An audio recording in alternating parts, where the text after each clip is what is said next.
If you get your views from television news, you'll only hear stories that corporations choose. You'll only get to see what they want you to see. You're gonna have to read and decide what you believe.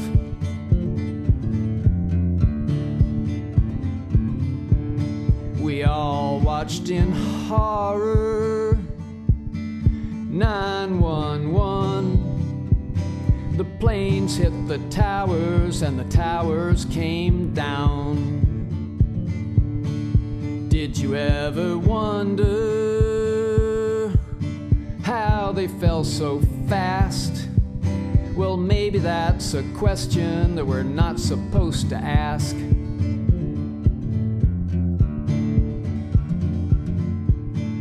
Don't you think it's strange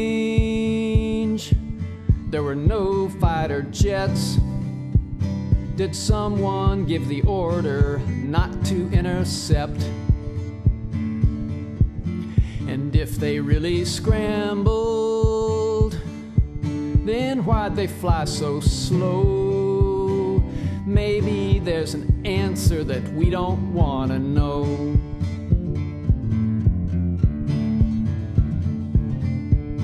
And where was our president? George W., that fool. He was visiting with children at an elementary school. And when he heard the news, he didn't seem concerned. He just calmly read a picture book while all those people burned.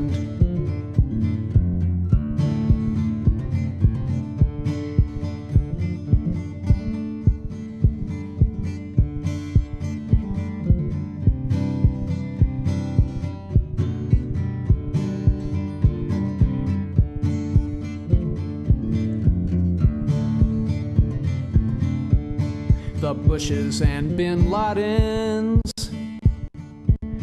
Now what's that all about? While all of us were grounded, they flew his family out. I took that, excuse me, I took that opportunity to switch over. Welcome to the 9th anniversary of the 9/11 tragedy. Well, you got a lot going on. I don't want to dwell on it very much, but you know, this Muslim mosque and the Quran burning and all that. How about COINTELPRO? You folks that aren't old enough to have lived through the first kind of scandal, now just watch what's going on now. That's misdirection at the best. Well, I think we're going to go straight to a roll-in here. This is the New York, one of the New York family members. It'll speak for itself.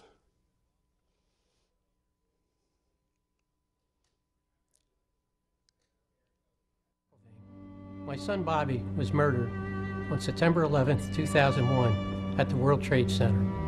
Bobby was 26 years old. Today, March 1st, 2010, I delivered a petition to each of the 50 members of the New York City Council on behalf of 1,000 architects and engineers. This petition calls upon the City Council to open up an investigation into the collapse of World Trade Center Building 7, a 47-story building which was not hit by a plane, which nevertheless fell into its own footprint at 5:20 in the afternoon of September 11th.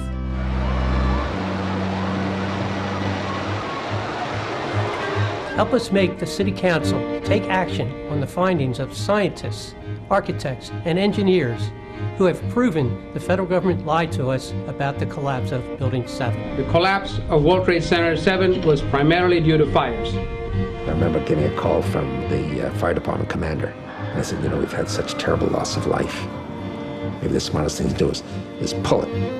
And they made that decision to pull. And then we watched the building collapse. Please sign up at nyccan.org right now and join our coordinated effort to bring justice to my son and the thousands that were murdered on September 11th.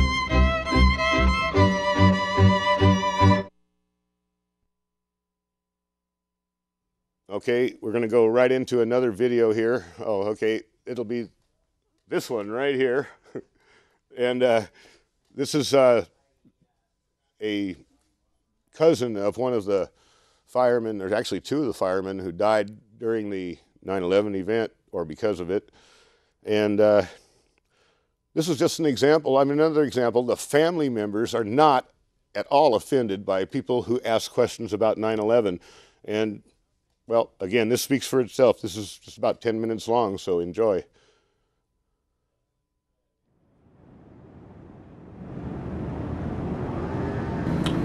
Well, good morning.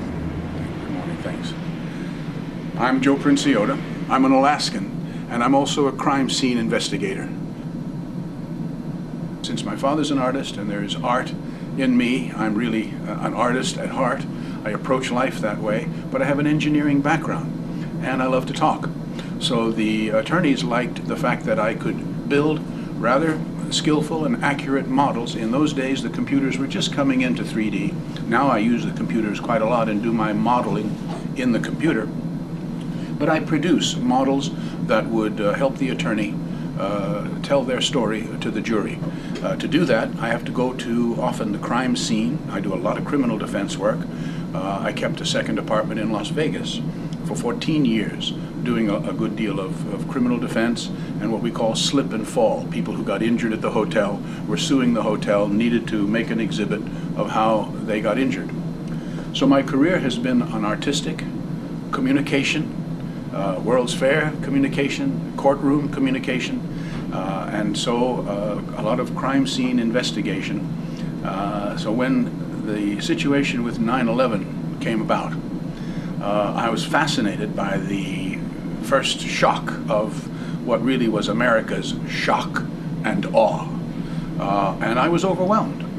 And I didn't like what I saw from an emotional standpoint and from a scientific standpoint, from just the physics of watching the pulverization of these buildings. And I had done many cases where steel workers had been injured because during the assembly of a building, for some reason, a purlin, a beam, a column had failed, or the workers' support area had failed, or on one of the oil rigs, there was a badly designed crane.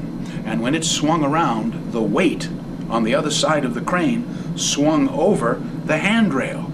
And in our particular case, our man got crushed by this movement. So I was a little familiar with steel, a little familiar with building construction, a lot and too much familiar with how people die and what happens to the body. And another job my mother had there in Anchorage, Alaska, was she was coroner. So I've personally been to autopsies and all of this. As the news of 9/11 came in, the structural failure of the buildings became more odd and curious to me. And so I began to look. The French gentleman who had the search for the Boeing page with the Pentagon really impressed me that something was wrong with the story. It was later that the fact that two cousins had both firefighters, and that's that's my cousin Vincent Princiota and my cousin Sal Joseph Princiota, were both firefighters. And as a result of the issue of 9/11 on the day, Vincent had died in the South Tower with other firefighters. The firefighters lost 343 firefighters that day. Sal came to the scene late because of another assignment, and he wasn't trapped in any of the buildings. But he, as you can tell, was a bit of a bodybuilder and attacked the pile with strength, with vigor, and without stopping. And as a result, he must have inhaled quite a volume of this extremely toxic powder. Often I counsel different individuals who are part of the 9/11 Truth Movement, as I am part of the Truth Movement, but I am independent of any organization. I work closely with architects and engineers for 9/11 Truth, and I recommend anyone who wants to know more about this issue, that's a good place to start. Another page is just 911truth.org, but AE 911truth.org will get you to architects, engineers, scientists who, like myself, have to testify in court about their expert opinion about something. And so they approached the issue of 911 with the same scientific approach. But my website is just CSI911.info. I offer information. And I say I counsel some of the truth movement folks because with those connections, I'm in communication with a lot of folks. And I say, this is a passionate issue. We all have an idea about who did it. We all want to solve the crime. But please be careful how you speak about 911 because you can also be misled by words you've been given and you've accepted them, and one of them is dust. The buildings did not collapse into dust. Dust happens. There's dust in this room. Dust is natural. These buildings collapsed into powder. The people became powder. Powder is manufactured. These buildings did not collapse into their own footprint. These buildings powdered, pulverized, and moved outward in an explosive demolition, destruction. In addition to the Twin Towers, there's of course Building 7, with a model of which I don't have here with me today, and I apologize for that. Building 7, this is the 44th and 45th floor of these towers, was 47 stories high and collapsed later on in the afternoon after never being hit by any airplane, a few small fires. That's a building that collapsed into its own footprint. The north wall moved south.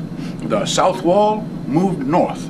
The east wall moved west. And yes, the west wall moved east. It closed like a cardboard box, sealing into itself all of its contents. And what did it contain? It contained massive amounts of evidence in several major trials that were about to begin or were at that moment ongoing. Trials of Securities and Exchange, trials regarding FBI investigations, trial involving Enron and the Enron crime against California and other places. So that sealing up of that building at free fall acceleration. Free fall is not a speed. Free fall is not a speed. Free fall is an acceleration. Use that word. Don't use dust. Use powder. It was powdered.